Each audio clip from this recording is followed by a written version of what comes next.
So the name of the game today is Empath, Codependent, or Covert Narcissist. Now, you've probably heard empath and codependent used interchangeably. And you may have also known a covert narcissist who identifies as an empath, who tries to present themselves as highly empathic, and maybe they even believe that they are. So in this video, we're going to cover why that is, why these terms can get lumped together. And I'm going to start out by covering the surprising similarities between all three. And then we're going to cover some very clear and distinct differences. Next comes the important conversation of how one might become an empath, a narcissist, or a codependent. And then I want to leave you with some signs that you may truly be an empath or a highly empathic person and not a covert narcissist. So these signs are specific things that a covert narcissist, if they're being true to themselves, will not identify with at all. So if you're ready, let's get to it. Welcome to the Common Ego community. My name is Christina, and on this channel, we talk about emotional abuse, spirituality, and self-development. If those topics interest you, or if emotional abuse has touched your life in any way, consider subscribing because you're going to find a lot of content here that you may find helpful. So we're going to jump right into this topic. This is a really big topic, but it's really an important one, I think. We're going to jump right in with the similarities between the empath, the codependent, and the covert narcissist. Now, this may not be an exhaustive list. There may be more similarities, and if you can think of any, please do share in the comments below. But I have three similarities for you here. The first is that empaths, codependents, and narcissists, covert narcissists specifically, can be highly sensitive. Now, you may hear the term highly sensitive people, or HSP, to refer to empaths or people who are highly empathic. But if you've ever encountered a narcissist, you know that in a different way, they are also very sensitive. And we'll cover the differences, the very clear differences, in a minute. But for now, that is one thing that all three personalities tend to have in common. Another similarity between the three personalities is that they tend to be reactive to outside stimuli. And a third similarity is they're likely to be introverted. Now let's get to the differences. While a covert narcissist will be highly sensitive to criticism and feelings of shame, an empath, or a highly empathic person, is going to be highly sensitive to other people's emotions. And in this way, both are going to be reactive to their own version of that. So the covert narcissist is going to be reactive to feelings of shame. The covert narcissist is going to be reactive to criticism. The empath is much more likely to be reactive to other people's emotions. So if somebody is uncomfortable, if somebody is angry with them, somebody's upset, the empath is much more likely to care about that and to have that affect them. And it may even impact how they go about their day, especially if they are also codependent. So whereas an empath is very attuned to someone else's feelings more than the average person. So somebody who is highly empathetic always has a good handle on what's going on. These people kind of just feel someone else's mood, and they can sometimes even get a good feel for what that person is thinking. Someone who is codependent takes this to another level and takes responsibility for the other person's feelings. So codependents are also highly empathetic, but they tend to be the people who jump in to fix other people, and that's what makes them feel whole. So clearly there is some overlap between somebody who's highly empathetic and somebody who's codependent. And you can absolutely be both. Most people who are codependent are also highly empathetic. They kind of go hand in hand. But somebody who is highly empathetic cannot be a narcissist. So having highly empathic abilities, it can really be a good thing. It can really heighten your awareness of situations and other people's emotions, and it can help you make better decisions about how to move forward. But being an empath becomes a major burden and a detriment to yourself when you're taking on other people's problems, which happens very often. An empath without boundaries is likely to have trouble differentiating self from the external world. And I think this may be difficult for people to understand who don't have that problem and have never had that problem. So it's not that you don't understand that someone else is another person, but when you feel that emotion, you feel it so deeply that it impacts your life and your being. So why would a covert narcissist who struggles with empathy think that this applies to them? And my theory on this is that they see their sensitivity as caring.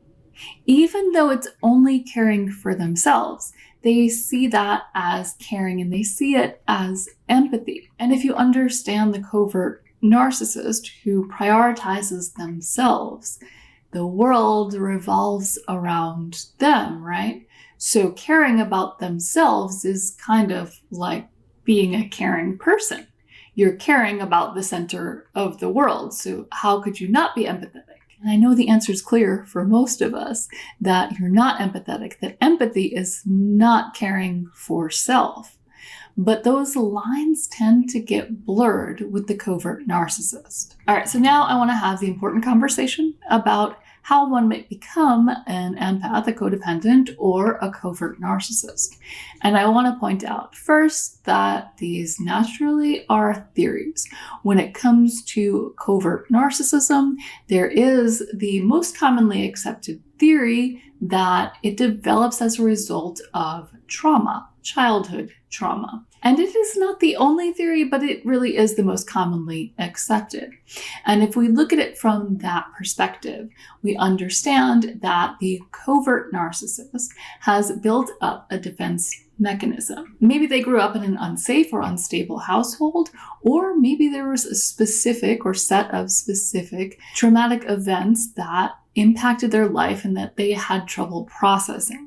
So in these formative years, when empathy naturally develops with most people, the covert narcissist, or any narcissist, but in this video specifically, we're talking about the covert narcissist because that is the vulnerable narcissist that tends to confuse themselves with somebody who is highly empathetic. But the covert narcissist does not develop that strong sense of empathy. They may have some empathy, but it's very limited. It's very stunted. And for anyone who's been blessed, and you might even say cursed, with high levels of empathy, it's easy to see how turning empathy down could save a person from a lot of pain. So as a defense mechanism, that makes sense, and this is probably not the first time you've heard this. But on the flip side, somebody who is highly empathic, somebody who might truly identify as an empath, may have experienced the exact same trauma. And what's interesting is this theory does explain how two siblings can grow up in the same environment, experience the same traumatic events even, and one might become a narcissist and the other might become an empath or a codependent. So if we understand why somebody might turn down empathy to protect themselves, let's think about why somebody might turn up empathy to protect themselves. And it sounds counterintuitive, but if you think about it, the ability to attune yourself to someone else's emotions and maybe even predict what they might be thinking or feeling in any given moment could really be beneficial to somebody who is trying to avoid emotional outbursts by a parent or someone else in their life. If you can clearly see the landmines, it's easier to sidestep them. Okay, so we know that the environment that somebody grows up in plays a major role in who they become later in life. This is kind of like a Captain Obvious statement, right? And while there's a lot of interest, a lot of speculation, and some research done on how somebody might become a narcissist, there's not quite as much research on how someone might become an empath. In fact, the scientific community is kind of split on whether this empath personality is a thing or not. But one thing that we have learned from science is that somebody who is highly empathic has more mirror neurons in the brain than somebody who is not highly empathic. So there is a difference in the brain of somebody who might be an empath or highly empathic and somebody who is not. And this does go deeper than the differences you might see in a narcissist's brain versus another person's brain. So why then does one person become a narcissist and one person become an empath, especially when they grow up in the same environment? And I find this question to be so interesting, and I don't have all the answers, but I do wonder how much of it is nature versus nurture. So is somebody genetically predisposed to be more empathetic or less empathetic? I don't think anyone really has the answer as to why one person might become an empath and one person might become a narcissist, or why somebody might become a codependent.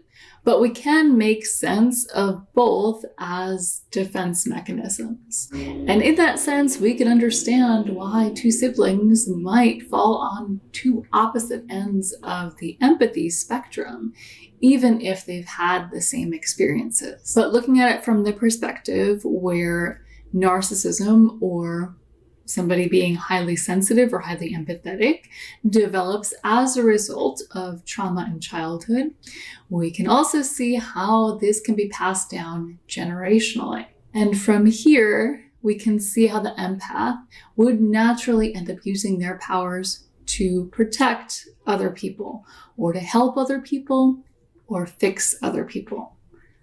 I should say want to fix other people, attempt to fix other people. We can't actually fix other people. So the family dynamic when a narcissist is present is often that the other parent is a codependent or a highly empathetic person. It's just the way it is. And so imagine for a moment the empath child growing up in that environment where there is one parent who is abusive, at least emotionally, maybe even physically, towards them and towards the other parent. This situation and others like it are where an empath could absolutely start trying to fix, start trying to help. Now, if a child can sense what's about to happen, if a child can sense another parent's emotions before they erupt into something dangerous, that child may begin to believe that they can help other people who are in harm's way. So whether it's a parent or a sibling or someone else in the household who is bearing the brunt of the narcissist or sociopath's abuse, the empath from a young age attempts to try to help others avoid what they see coming. If you see a train barreling towards somebody, you're going to try and push them out of the way, right? That's kind of the thought process here, is that they see, they sense, they feel, and they know that they sense and feel more than most other people do. They know that they have this ability, even if they can't put a label on it. They know. And so they attempt to help. They attempt to fix. And unfortunately, it doesn't usually end up working out well for anyone. And if any of this hits home for you, you might be able to see how and maybe why there are patterns that are repeating themselves in your life, that trying to be the fixer or trying to be the healer, stepping up and trying to really do the impossible because you feel like you can. But hopefully we have all learned that that is an impossible task and we cannot fix somebody else. We cannot heal someone else. And furthermore, it is not our responsibility to save the world from a damaged person. If you identify with any of this, I want you to know you're not alone. There are so many people out there who do identify with being an empath and with having that deep sense of feeling and knowing. And there are natural reasons why that leads to codependency. And even though the codependent person ends up feeling like they need to help other people to feel whole, the way I see it, it develops out of a pure sense of wanting to help. It develops out of someone being able to use their intuition to guide them in any situation and to understand what's going on and to have the level of empathy, to have the understanding and to see that maybe other people aren't seeing what you're seeing and to want to help them see what you're seeing, to want to help them get out of harm's way. So I know that some of you are of the belief that the word empath is overhyped. And if you hear somebody say empath, it kind of seems like they're saying they're superhuman. And that's not actually the case, although it could be the case if it is a covert narcissist who's identifying with being an empath. Because of course, a covert narcissist, if they're going to be something, they're going to want to be the most, they're going to want to be the best. So it makes sense that if they're going to be empathetic, they're going to be the most empathetic.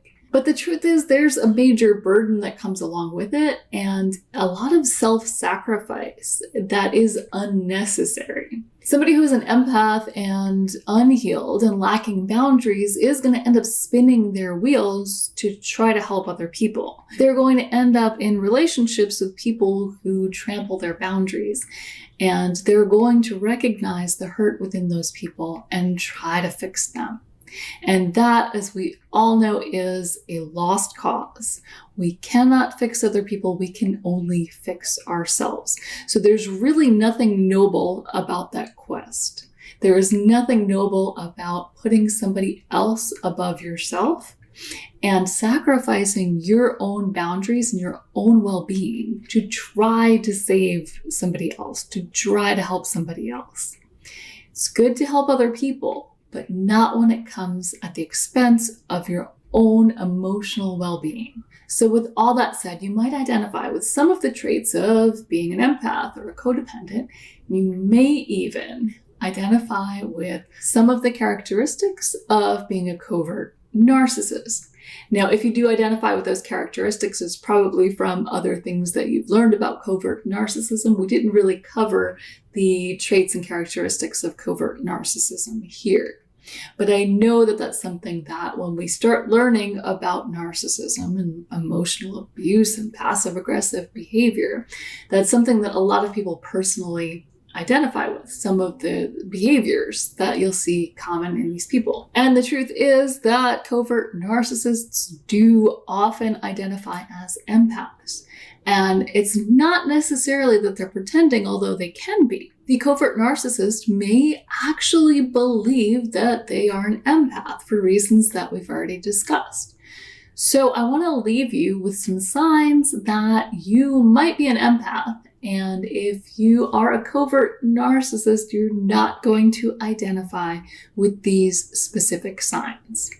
I think where some of the confusion comes in is that there are some that are ambiguous. On a list of signs that you're an empath, you may find that you're highly sensitive, and somebody who's a covert narcissist is probably going to identify with that. But these signs are a little bit different. So the first sign that you are an empath is that you feel other people's stress, in that you feel stressed when other people around you are stressed. When other people are feeling anxious, you are anxious and uncomfortable. Another sign that you're an empath is that you struggle to watch sad movies because you tend to pick up that emotion. It can ruin your entire day. Another sign that you are an empath is that you have a good intuition. Maybe other people tell you that you have a good intuition. You can always trust your gut, and you know it to be true. If you're an empath, other people are going to describe you as empathetic. So maybe people aren't going to go around saying how empathetic you are. Wow, she's so empathetic. Or, oh, he's the most empathetic person I've ever met. It's not really something that people say, right? But people are not going to be likely to call you cold or heartless. Now, this may happen sometimes if you have somebody who's highly manipulative in your life. But for the most part, most people in your life are not going to think that way of you. So another sign that you are an empath is that you feel responsible for taking on other people's problems. Now, this would be somebody who is empathetic and codependent. You feel responsible when you recognize that there is a problem or an emotional need to be met. You feel like it's your responsibility to fix it. Another sign that you might be an empath is that you are the sounding board for virtually everyone in your life. You are the one they come to vent. You are the one they come to dump their problems on. Because when other people dump their problems on you, they end up feeling better. And it's not necessarily something that you do. It's almost as if your energy acts as a sponge and it takes the worry off of them. But it can be very draining on you. Another sign that you might be an empath is that you're highly sensitive to smells, to light, to sensations. And I'm not talking about having a sensory processing disorder. I'm talking about just being overall sensitive to your environment. And the last sign that you are an empath is that you always seem to have a good handle on other people's intentions. Now, you may feel like you've been led astray if you've been in a relationship with a narcissist or another manipulative person. But there are reasons for that, and I've gotten into that in other videos, so I'm not going to cover it here. But if you feel like more often than not, you just get other people's intentions, like you can see it very clearly, then you may be an empath. So I hope this video was helpful in clearing up some confusion, because I feel like there is some confusion out there between the empath and the codependent specifically. And also, I know that a lot of people are resistant to the word empath, and they're suspicious of anybody who says that they're highly empathetic, because so many covert narcissists identify this way. And if that has been your experience, and if you feel like you need to keep that guard up in order to keep yourself safe, it's understandable. But I wanted to clear up some of the confusion in this video and talk about, I feel like there are some important conversations to be had here.